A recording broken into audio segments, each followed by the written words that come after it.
দর্শক, বিরতির পর সবাইকে আবারও স্বাগত। এবার জানিয়ে দিব সিলেট অফিস থেকে পাঠানো তথ্য ছবি নিয়ে সংবাদ প্রতিদিনের সিলেট।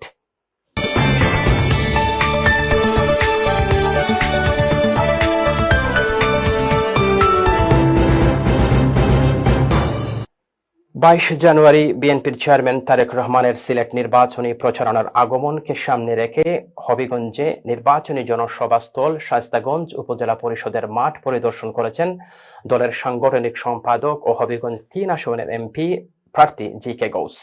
জনসভায় ২ লক্ষ মানুষের সমাগম হবে বলে প্রত্যাশা করছেন বিএনপির কেন্দ্রীয় এই নেতা।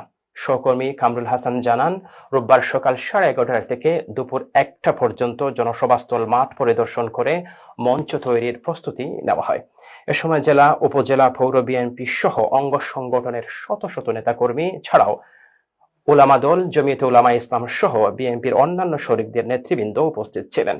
পরিদর্শনকালে কেন্দ্রীয় নেতা জনসভা সফল করতে সার্বিক প্রস্তুতি নিয়ে বিস্তারিত আলোচনা করেন।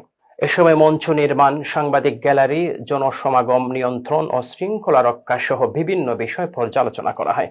পাশাপাশি সংশ্লিষ্ট নেতাকর্মীদের প্রয়োজনীয় দিক নির্দেশনা প্রদান করা হয়। এদিকে তারেক রহমানের জনসভাকে সফল করতে ইতিমধ্যে জেলা বিএনপির যৌথ সভা সহ জেলা, উপজেলা পর্যায়ের দলের বিভিন্ন ইউনিট প্রস্তুতি সভা হচ্ছে। মাঠ পরিদর্শনে অন্যান্যদের মধ্যে উপস্থিত ছিলেন হাজী এনামুল হক, গোলাম কিবরিয়া চৌধুরী বেলাল, ফজলুল করিম, আবু তাহের, ফরিদ আহমেদ অলি, হাজী আব্দুল মজিদ সহ আরো অনেকে। জনাব তারেক রহমান সাহেবের মুখ থেকে আমরা আগামী দিনে উনার সিদ্ধান্তগুলি রাষ্ট্রের পক্ষে কি হবে সেটা আমরা নিশ্চয়ই শুনবো। আমরা আশা করছি আমাদের ৭৮টা ইউনিয়নে যেভাবে উৎসাহ উদ্দীপনা সৃষ্টি হয়েছে, মানুষের মধ্যে ব্যাপক আগ্রহ সৃষ্টি হয়েছে। যুক্তরাজ্য প্রবাসী বিশিষ্ট সমাজসেবক ও শিক্ষানুরাগী শেখ শামীম আহমেদের যুক্তরাজ্য গমনকে কেন্দ্র করে অনুষ্ঠিত হলো এক আন্তরিক সংবর্ধনা ও নৈশভোজ। নবীগঞ্জ থেকে সহকর্মী এ.বি.এম. হুমায়ুন চৌধুরী জানান, প্রবাসী এবং স্থানীয় সমাজের বিভিন্ন স্তরের ব্যক্তিদের উপস্থিতিতে অনুষ্ঠানটি পরিণত হয় এক মিলন মেলায়। সিলেটের এক অভিজাত রেস্টুরেন্টে আয়োজিত সংবর্ধনা অনুষ্ঠানে যোগ দেন অ্যাডভোকেট আবুল ফজল, দিগলবাগ দ্বিমুখী উচ্চ বিদ্যালয় ও কলেজের সাবেক চেয়ারম্যান আজিজুল হক শিবলি এবং সিলেট পানসি গ্রুপের চেয়ারম্যান আবু বকর শিতু।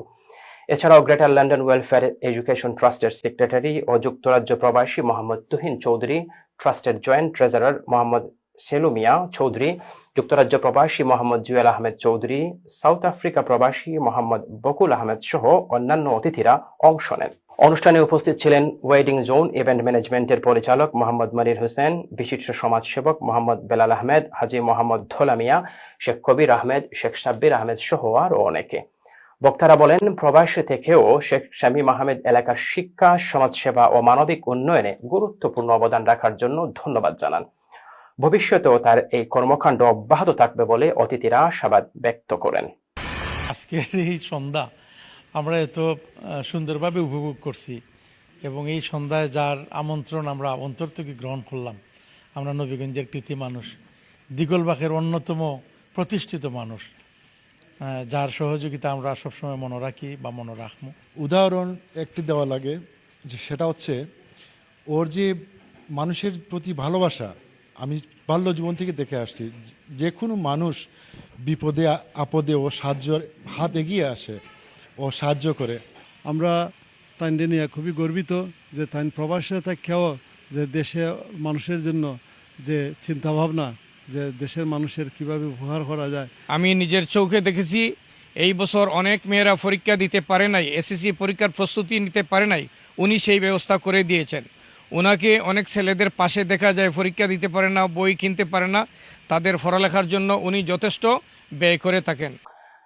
চাতক উপজেলার ঐতিহ্যবাহী দ্বীনী বিদ্যাপীঠ দারুল উলুম চরমহল্লা শাখাচর মাদ্রাসার দরিদ্র অসহায় শিক্ষার্থীদের মাঝে শীত বস্ত্র বিতরণ করেন চরমহল্লা ওয়েলফেয়ার ট্রাস্ট ইউকের সহসভাপতি যুক্তরাজ্য প্রবাসী দানবীর জসিম উদ্দিন। শীত বস্ত্র পেয়ে শিক্ষার্থীদের মাঝে আনন্দ উল্লাস ছড়িয়ে পড়ে এবং পুরো মাদ্রাসা প্রাঙ্গণ প্রাণবন্ত হয়ে ওঠে। শিক্ষার্থীরা এমন সহানুভূতিশীল উদ্যোগের জন্য সংশ্লিষ্টদের প্রতি কৃতজ্ঞতা প্রকাশ করেন। চাতক থেকে সহকর্মী মোহাম্মদ তাজিজুল ইসলাম জানান, 17 জানুয়ারি সকাল 11টায় মাদ্রাসার হল রুমে শীত বস্ত্র বিতরণ অনুষ্ঠানে সভাপতিত্ব করেন দারুল উলুম চরমহল্লা শাখাচর মাদ্রাসার সভাপতি হারিস আলী। অনুষ্ঠানটি পরিচালনা করেন মাওলানা জাহিদ হুসাইন, অনুষ্ঠানে প্রধান অতিথি হিসেবে বক্তব্য রাখেন যুক্তরাজ্য প্রবাসী আলাউদ্দিন। বিশেষ অতিথির বক্তব্য রাখেন দারুল উলুম চরমহল্লা আশাকোচর মাদ্রাসার ভারপ্রাপ্ত মোহতামিম মাওলানা নুরুল ইসলাম, সাবেক মেম্বার হুশিয়ার আলী, হাজী গোলাম আহমেদ, জনতা উচ্চ বিদ্যালয়ের খামরঙ্গীদের প্রধান শিক্ষক মোহাম্মদ কবিরুল ইসলাম, মাওলানা জসিম উদ্দিন, জয়নাল আবেদিন, বুরহানুদ্দিন, মাস্টার হুসামত আলী, মাহবুবুল আলম সিজ্জুল, নূর মিয়া, রাজু, রাব্বি সহ মাদ্রাসার শিক্ষক, শিক্ষার্থী ও অন্যান্য গণ্যমান্য ব্যক্তিবর্গ। অনুষ্ঠানের এক পর্যায়ে প্রধান অতিথি আলাউদ্দিন ও বিশিষ্ট সমাজসেবক জয়নাল আবেদিনকে সম্মাননা স্মারক প্রদান করা হয়, যা অনুষ্ঠানের বাড়তি আনন্দ ও উৎসাহের পরিবেশ সৃষ্টি করে। এলাকাবাসী এই মানবিক কর্মকাণ্ডকে আন্তরিকভাবে স্বাগত জানিয়ে বলেন, সমাজের বিত্তবানদের এ ধরনের উদ্যোগে দারিদ্র শিক্ষার্থীদের শিক্ষা জীবন ইতিবাচক ভূমিকা রাখবে। তারা প্রত্যাশা করেন ভবিষ্যতেও এ ধরনের সামাজিক কর্মকাণ্ড অব্যাহত থাকবে। আগামীতে এই মাদ্রাসাতে সাহায্য করার জন্য আমার জন্য দোয়া করবেন। আর আমার ছোট ভাই জসিমউদ্দিন সেই শীত বিতরণ করছে, আপনার তার জন্য সবাই দোয়া করবেন। আমি তো অনেক প্রশংসা শুনে আমি অনেক খুশি হয়েছি ভাই তার সম্বন্ধে, কারণ আমার ছোট ভাই এখানে আছে জয়নাল আবেদী, সে আমি প্রায় সময় বলে যে আমাদের এলাকায় একটা মাদ্রাসা আছে। এক ঘন্টা আগে আমি একটা মাদ্রাসার কথা বললাম, 8-10 বছর আগে একটা চ্যানেল আছে, সেখানে ওয়াইন্ডিং করছিল। আমি তো মনে করি এই মাদ্রাসার কথা অন্যটা, তাও আমি সঠিক বলতে পারছি না, বুঝতে পারছেন। তা আমার জন্য দোয়া করবেন, আমার ছোট ভাই জন্য দোয়া করবেন। আমরা চেষ্টা করব আগামীতে আপনাদের পাশে দাঁড়াবো, আর সবসময় আমরা সাহায্য করার চেষ্টা করবো।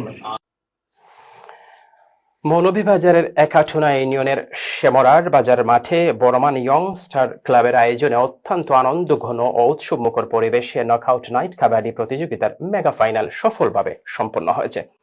সহকর্মী পিন্টু দেবনাথের তথ্য ও ভিডিও চিত্রে বিস্তারিত দেখুন ডেস্ক রিপোর্টে। শনিবার সন্ধ্যার পর থেকেই ক্রীড়ামোদী দর্শকবৃন্দের উপস্থিতিতে মাঠের চারপাশ গ্যালারি পরিপূর্ণ হয়ে যায়। মাসব্যাপী জমকালো আয়োজনের আর্থিক পৃষ্ঠপোষকতা করেন যুক্তরাজ্য প্রবাসী শেখ নূরে আলম। আমাদের খেলার উদ্দেশ্য হচ্ছে যাতে আমরা মাদকাসক্তি থেকে বের হয়ে আসি। খারাপ কাজ থেকে বিরত থাকবেন, ভালো কাজ সুন্দরভাবে একান্তভাবে করবেন। আমি দীর্ঘ 30 বছর ধরে আমি লন্ডনে বসবাস করতেছি। আমি এই গ্রামের সন্তান। আমি আশাবাদ আজকে আপনারা সবাই মিলে খেলা দেখবেন, উপভোগ করবেন, আমার জন্য দোয়া করবেন, আমি ভালো কাজ করতে পারি। গ্রাম বাংলার ঐতিহ্যবাহী এই কবাডি খেলাটিকে পুনরুজ্জীবিত করতে এবং তরুণ প্রজন্মকে মাদকমুক্ত ও সুস্থ বিনোদনে যুক্ত রাখতে এই নকআউট টুর্নামেন্টের আয়োজন করা হয়। তীব্র শীত উপেক্ষা করেই হাজার হাজার দর্শক এই রোমাঞ্চকর নাইট কবাডি উপভোগ করতে মাঠে ভিড় জমান। খেলা পরিচালনা কমিটির সভাপতি আব্দুল করিম ইমানির সভাপতিত্বে ও প্রধান সমন্বয়ক আজিজুল হক সেলিমের প্রাণবন্ত উপস্থাপনায় অনুষ্ঠানের প্রধান অতিথি হিসেবে উপস্থিত ছিলেন মৌলভীবাজার ৩ আসনের সাবেক সংসদ সদস্য এম নাসের রহমান, বাংলাদেশ কবাডি ফেডারেশনের সাবেক যুগ্ম সাধারণ সম্পাদক গাজী মোজাম্মেল হক। অনুষ্ঠানের আয়োজকদের নিয়ে আনুষ্ঠানিক কেক কাটেন মৌলভীবাজার পুলিশ সুপার মোহাম্মদ বিল্লাল হোসেন। যুক্তরাজ্য প্রবাসী শেখ নূরে আলমের বিশেষ অর্থায়নে আয়োজিত এই টুর্নামেন্টের সমাপনী অনুষ্ঠানে রাজনৈতিক, স্থানীয় গণ্যমান্য ব্যক্তিবর্গ এবং ক্রীড়াপ্রেমীরা উপস্থিত ছিলেন। বক্তারা তাদের বক্তব্যে বলেন, প্রবাসে থেকেও শেখ নূরে আলম এলাকার অসহায়দের সহযোগিতা, শিক্ষা ও ক্রীড়া উন্নয়নে যেভাবে এগিয়ে এসেছেন তা অত্যন্ত প্রশংসনীয়। টুর্নামেন্ট শেষে চ্যাম্পিয়ন দল জামাইকা এক্সপ্রেস আমেরিকা.com মৌলভীবাজার ও রানার্স আপ দল ইনান প্যারিস সিলেটকে আকর্ষণীয় ট্রফি ও পুরস্কার বিতরণ করা হয়। পরে মনোজ্ঞ সাংস্কৃতিক অনুষ্ঠান পরিবেশন করা হয়। অনুষ্ঠানে সিলেটের বিভাগের বিভিন্ন জনপ্রিয় শিল্পীরা সঙ্গীত পরিবেশন করে মাতিয়ে তোলে।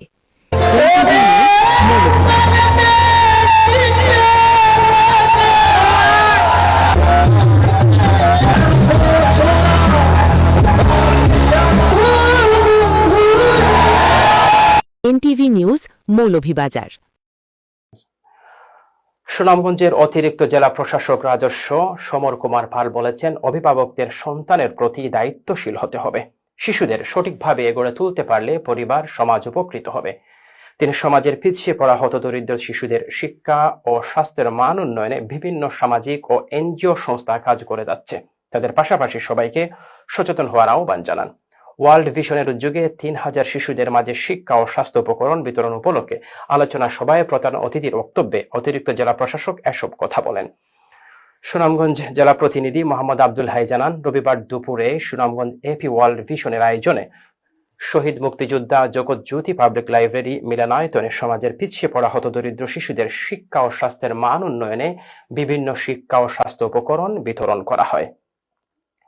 ওয়ার্ল্ড ভিশন সুনামগঞ্জের এপি ম্যানেজার স্টিভ তাপস জিসিমের সভাপতিত্বে বিশেষ অতিথি হিসেবে উপস্থিত ছিলেন উপজেলা শিক্ষা অফিসার অলিউল্লাহ, সদর উপজেলা স্কাউটসের সাধারণ সম্পাদক সাংবাদিক মোহাম্মদ বুরহানুদ্দিন।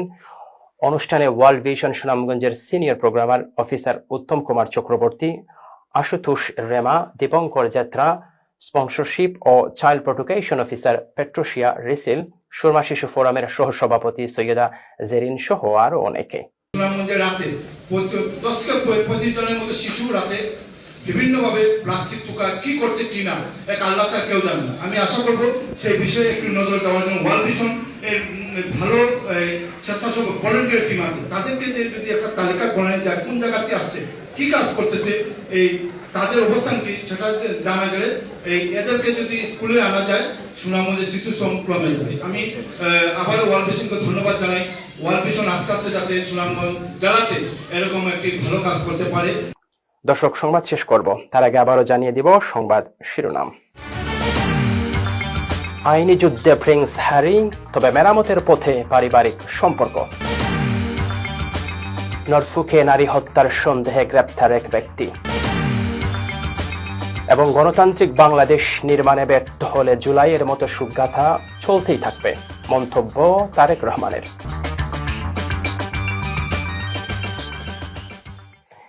এই ছিল আমাদের হাতে থাকা এনটিভি ইউরোপ নিউজের সর্বশেষ আয়োজন। এ খবরের ভিডিও সহ আপডেট জানতে ভিজিট করুন ইউরোপিয়ান টিভি অনলাইন www.europeantv.com। সাথে থাকার জন্য সবাইকে ধন্যবাদ। আল্লাহ হাফেজ।